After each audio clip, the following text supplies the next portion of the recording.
Hey, what's up, YouTube?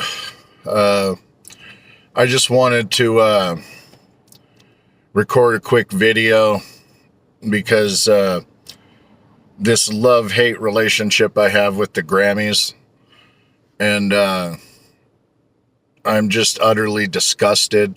Part of the Grammys were good. Part of the Grammys actually kind of brought tears to my eyes, but it's just the most clueless fucking establishment ever. And one of the things, I like The View. I'm pretty liberal, so, you know, they defended Beyonce winning the country award. I'm not going to completely knock them because she put out a country album that's fucking good. But there were also like legitimate country artists that were in that same category that I thought deserved it, because I kind of feel like it's kind of like the Rock and Roll Hall of Fame where first time ballot gets stuff. Like, I had a big problem with Guns N' Roses getting in when honestly they're saying, oh, they're the most dangerous band in the world. No, the most dangerous band in the world was Motley fucking Crue 5 years prior to fucking Guns N' Roses. So I look at it from like a seniority. Like, Motley Crue should be in the Rock and Roll Hall of Fame long before fucking Guns N' Roses. I'm not knocking Guns N' Roses. I'm just saying a point. But they just defended, Beyonce. Oh, well, 100 and so many thousand people like voted Beyonce in and da da da da da da. Well, yeah, because it's a popularity contest. Keyword: popularity, pop music. They don't even fucking televise the metal category. They don't even televise the rock category. Which is weird because, they still show some elements of rock, and it's just really weird. I thought, the opening was all right. I saw some guitar, but I just have this issue because, the biggest thing is the in memoriam, and I'll get to that in a second, but that's the biggest thing. But, it's just like, and one thing I noticed, I saw Bob Weir there and Natasha. I was like, oh my God, the Weirs are there. How cool is that? Well, mainly because it's Music Cares, and Music Cares just did their thing on the Grateful Dead. So I kind of get that, And, he took a picture with Taylor Swift and all that. And I'm not knocking Taylor Swift either, because I have a lot of respect for Taylor Swift. I don't really listen to her music, but I like the fact that she writes her own fucking music. She's not one of these pop acts that have 15 fucking credits to a 3-minute song. Like Joni Mitchell didn't have 15 people writing for her. Joni Mitchell wrote her fucking music. And that's one of the things I like about Taylor Swift. Even if she works with people, I'm not saying she doesn't, but, I dig people that actually work on real music. And it just sucks that the Grammys are a popularity contest. It's just, what the fuck? And the biggest, most egregious thing that I saw was this guy comes out, and he's only been working with him since 2020. I don't know his name. I can't remember. But, he's saying, oh, we hear you. We hear you. And one of the biggest people that was boycotting the Grammys, saying we don't have enough diversity, was The Weeknd. The fucking Weeknd. And who's there? And he goes, and who have we got? The Weeknd. Who gives a fuck about The Weeknd? If you like The Weeknd, that's fine. And I'm not dissing on The Weeknd. But I'm just saying, like, really? The Weeknd bitches about diversity, and he doesn't stick up for fucking rock music or anything like that? Blues. First of all, that's another thing. They only handed out 9 fucking awards this year, televised. I don't know about whatever after, but 9 awards. There are now 90-something categories, as Whoopi Goldberg liked to put it. And I love Whoopi. I'm not knocking her, but, it's like all this so-called diversity don't mean shit if you're not televising rock and fucking roll. Like, dude, that is one of the main genres that gets so much shit nowadays. and they don't talk about rock music on anything, VMAs, Billboard, nothing anymore. And it's sick.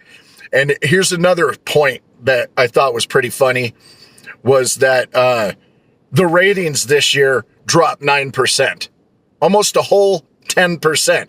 Now, it's probably not the worst thing in the world, but 9% is still pretty fucking bad, you know? And I'm just really just like, when he comes out and say, oh, we hear you people, we're going to do this. We'll start, why not start by televising the rock category, the metal category, you know, and go back to rap even, you know, because you're saying, oh, we do the hip hop category. Hip hop ain't fucking rap, people. I don't care who you are. I don't give a fuck. Hip hop is a genre of rap, sure. A genre of R&B, sure. But rap is just straight rap. You know, I grew up on it. I know what the fuck rap music is. And, you know, it's just country, blues, jazz, classical music. You look at an old 80s Grammys, it was a well-respected thing. And the first sign that they started to lose was when Jethro Tull won the Grammy for metal and hard rock over Metallica. What the fuck is that? And I'm not dissing on Jethro Tull. I love Jethro Tull. I'm just saying that's how clueless they are. That was the start of it.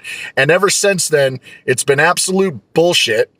And I just have no respect for the Grammys. I still watch them because I want to have respect for the Grammys. I think if more people actually do something and speak up, maybe it'll change.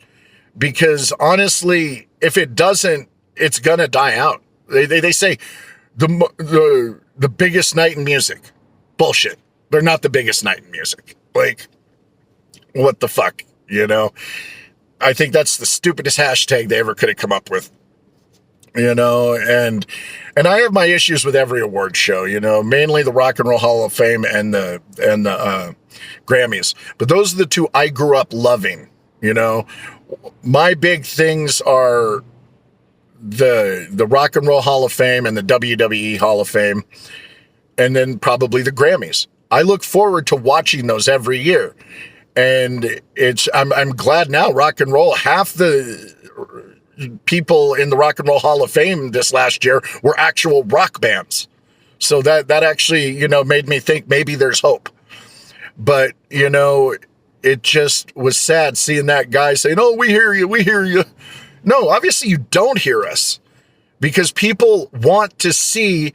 Okay, here's an example. Anthony Kiedis and fucking Chad Smith come out and do an award.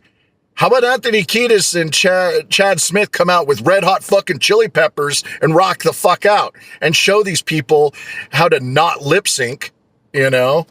And it's just, and I'm going to get to my most egregious thing that I think is in the memoriam. And part of it was really good. The fact that they mentioned Phil Lesh, which is probably why Bobby and Natasha were there. But now look at last week. Marianne Faithfull died. Okay. Garth Hudson died. The guy from the band. The last original member. Every single member of the band now is dead. Garth was the last one. He was also the oldest one. He was 87, so pretty massive, you know? And so they mentioned J.D. Souther and all these people that were important. But they also mentioned a bunch of other people that aren't really known. And I'm not saying that they're not important, but here, to my point, they did not mention, for one thing, Zakir Hussain. Zakir Hussain was with Mickey Hart's band Planet Drum, has played with the Grateful Dead dozens of times. I grew up on Zakir Hussain. He's fucking an amazing percussionist. His father was in fucking Ravi Shankar's band, you know? He may not be known with a bunch of people. He's not a household name, but he's important, you know? They didn't mention Paul Di'Anno from Iron Maiden. And that's the other thing. I was listening to Eddie Trunk, and he's bitching about people they didn't mention. He hasn't even mentioned the fact that they didn't mention Paul Di'Anno, the founding singer for Iron Maiden, the biggest heavy metal band probably in history. And I'm just like, wow, they didn't mention that. They also you know, didn't. And now, like I said, with Garth Hudson and Marianne Faithfull, these guys just died last week. You know what I'm saying? You know, they did not mention Jack Russell from Great White. You know, Jack Russell sold fucking, you know, at least 1 million fucking records, you know, and Iron Maiden, they've sold albums upon albums upon albums, you know. Yeah, they got more famous with Bruce Dickinson, but who doesn't love the first 2 Iron Maiden albums? So I digress, going back to like Jack Russell. And then the biggest thing is just about a week or 2 ago, we lost John Sykes. John Sykes, now who also is the same name as the guy that heads Rock and Roll Hall of Fame.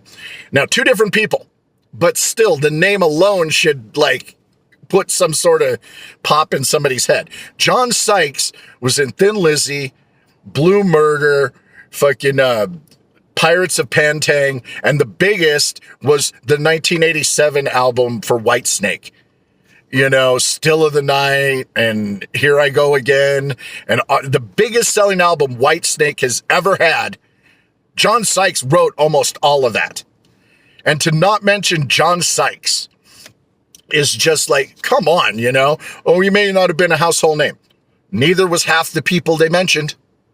I guarantee you a lot of people, unless you were in the 60s and around the Rolling Stones, do not know who the fuck Marianne Faithfull was until probably she did that song with Metallica. Da, da, da, da, da, da. Really? That's what they have her do?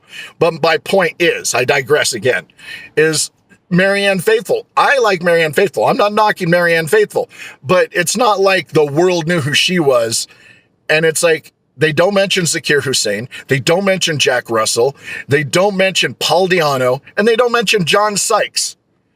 Like, what the fuck, dude? You couldn't take 4 more seconds for each one of these 4 people, maybe added 12 seconds to the song or whatever.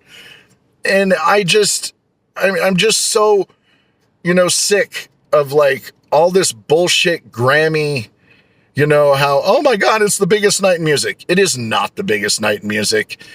And, you know, I just hope that you guys listen to what I say. You know, I haven't recorded a podcast in a couple years, and I'm going to be getting back into that. But I want to get back into my YouTube, and I'm going to be doing this same rant on Instagram Live, but I want this to be specifically for YouTube to hopefully bump up some subscribers and some followers. So if you want, you know, click the little subscribe button and the little bell and all that stuff on YouTube with Rock and Wrestling Local 420. You can follow me on Instagram at Punching Baby Yoda, which is where I'm usually on and have the most followers, a couple thousand, you know, not 100,000, but at least a few thousand people listen to me, you know. But yeah, I just wanted to do this video and basically get this off my chest, you know. Like, I want the Grammys to be great again. You know, it's just sickening what we have to be stuck with and the farce that it is. You know, what happened to having Bruce Springsteen on the fucking Grammys or Billy Joel? I guess Billy Joel was on there last year, I guess. But, oh, you know, one of the biggest things is they didn't even show the fucking, like I said, the rock thing or the album of the year, which, or they did show the album of the year, but the Beatles now and then were in it. How is the Beatles in something and not winning? Like, Kendrick Lamar, really? And I'm not knocking Kendrick Lamar either, but that's my point. It's a fucking popularity contest, and I'm sorry, but the Beatles and the Stones are still the 2 biggest bands in the world, and you can't say it's not. The fact that they're 60 some odd years old and still putting out hits, that says something at how great they are. So Grammys, get your head out of your asses and just fucking get a clue, man. All right. I'm going to stop right here, but I just wanted to do this quick little 15-minute rant. I'll make a short out of it too. But yeah, Rock and Wrestling Local 420. Follow me on Instagram at Punching Baby Yoda. Talk to you later.